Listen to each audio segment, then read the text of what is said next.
लगातार जारी है। यही कारण है कि बारिश की वजह से जगह जगह लैंडस्लाइड हुई है, जिससे प्रदेश की कई सड़कें इस वक्त बंद है। बताया जा रहा है कि उत्तराखंड में करीब 250 ऐसी सड़कें हैं जो इस वक्त टूट गई है, बंद पड़ी हुई है, जिन्हें खोलने का प्रयास लगातार किया जा रहा है। वहीं प्रदेश में कई नदियां इस वक्त उफान पर हैं, जिसके बाद इलाकों को खाली भी कराया जा रहा है। चमोली में पिंडर नदी खतरे के निशान के ऊपर बह रहा है। वहीं हरिद्वार में गंगा का लेवल भी खतरे के निशान तक जा पहुंचा है।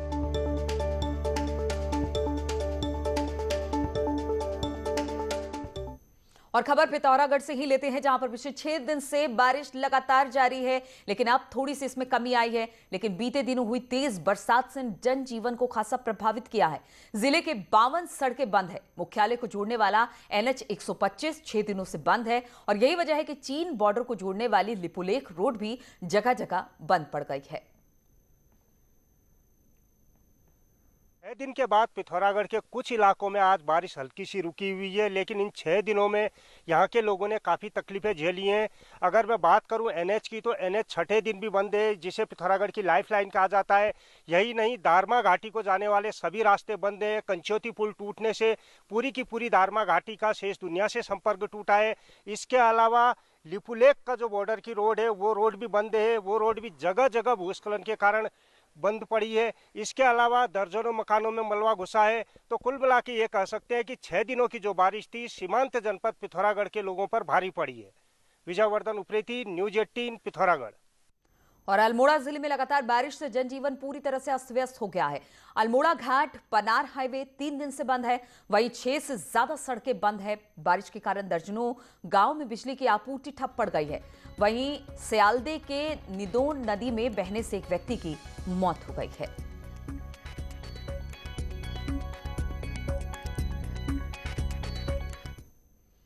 और श्रीनगर गढ़वाल में अलकनंदा नदी का जलस्तर वार्निंग और डेंजर लेवल के बीच बना हुआ है। जल विद्युत परियोजना के बांध से लगातार छोड़े जा रहे पानी से डूबे स्नान घाटों पर लोगों की आवाजाही पर रोक लगा दी गई है। वहीं इलाकों में SDRF को भी तैनात कर दिया गया है।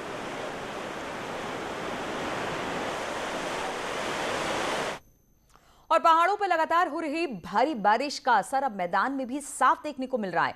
भारी बारिश के चलते कोटद्वार में खो नदी पूरे उफान पर है, जिससे नदी के तटीय इलाकों में रहने वाले हजारों लोगों पर बाढ़ का खतरा मंडरा रहा है। नदी में उफान आने से घबराए लोग अपने अपने घरों से बाहर निकल गए हैं और उफान थमने का इंतजार कर रहे हैं।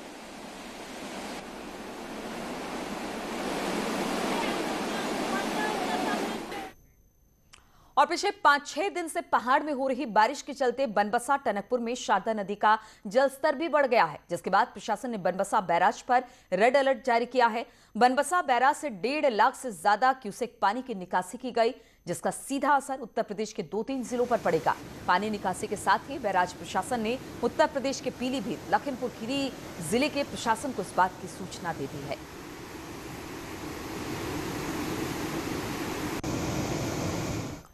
और नैनीताल में इससे खबर है, जहां पर बारिश के साथ ही हरिनगर इलाके पर खतरा मंडराने लगा है। बलियाने नाले में हो रहे कटाव के कारण 100 से ज्यादा परिवार इस वक्त खतरे की जद में है। हालांकि जिला प्रशासन ने डेंजर जोन के 30 परिवारों को दूसरी जगह स्थापित कर दिया है। DM नैनीताल धीराज गर्ब्याल ने कहा कि सभी को किराए के लिए पैसे की व्यवस्था की गई है। जल्द ही सभी को वहां पर शिफ्ट करा दिया जाएगा। गवर्नमेंट से ये परमिशन ली है, जब तक ये बरसात का सीज़न ख़त्म नहीं होता तब तक हम लोग उनको किराए के मकान में रखें। और किराए के मकानों पर रखने के लिए जो भी धनराशि इनकी अनुमानी है, उसको हम लोगों ने CM रिलीफ फंड से उनके लिए उसका अरेंजमेंट कर लिया है।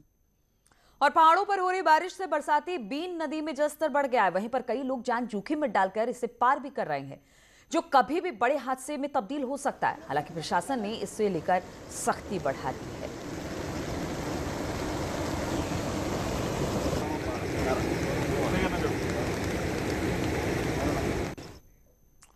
और पहाड़ से लेकर मैदान तक बारिश का तांडव लगातार जारी है। वहीं इस दौरान नदियों में उफान पर ऐसे में जल पुलिस की भूमिका काफी अहम मानी गई है और जल पुलिसकर्मी भी लगातार लोगों की मदद के लिए आगे आ रहे हैं, मदद कर रहे हैं। जहां पर चंपावत में इस तरह की तस्वीरें देखने को मिली। अभी तक जल पुलिस ने शारदा नदी में फंसे करीब 3 नेपाली नागरिकों सहित 6 लोगों का रेस्क्यू किया है।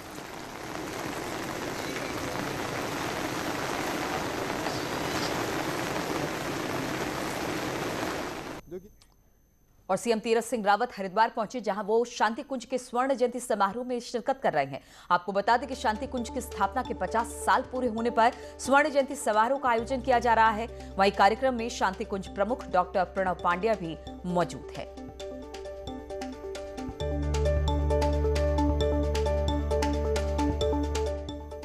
और विधायक गोपाल रावत के निधन के बाद खाली हुई गंगोत्री सीट को लेकर सियासत अब शुरू हो गई है। सीएम तीरथ रावत ने गंगोत्री से उपचुनाव लड़ने और गंगोत्री से पूर्व विधायक और कांग्रेसी नेता विजयपाल सजवाण के बीजेपी में आने की चर्चाओं के बीच विजयपाल सजवाण ने ट्वीट किया। सजवाण ने लिखा कि मैं गंगोत्री की जनता के उत्थान के लिए समर्पित हूं और समर्पित रहूंगा। सियासी हलकों में सजवाण के इस ट्वीट के अलग अलग मायने अब निकाले जा रहे हैं।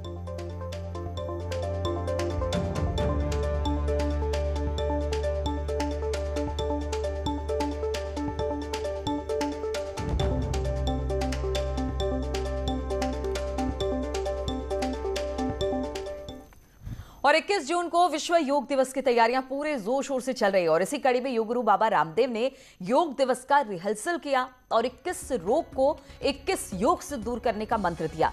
बाबा रामदेव ने दावा किया कि दुनिया के 200 करोड़ लोग आज योग से जुड़े हुए हैं और भारत की सनातन योग पद्धति से निरोग हो रहे हैं।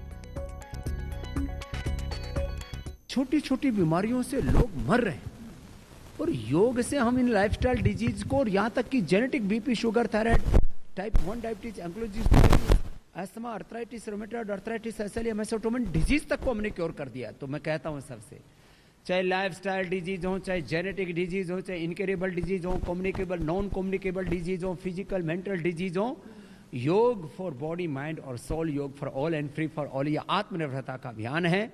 सब लोग योग से जुड़ेंगे तो लाखों करोड़ रुपए अपने साल भर में पूरे देश के कम से कम 10 से 20 लाख करोड़ रुपए बचेंगे। करीब 50 लाख करोड़ का कारोबार है पूरी हेल्थ इंडस्ट्री का।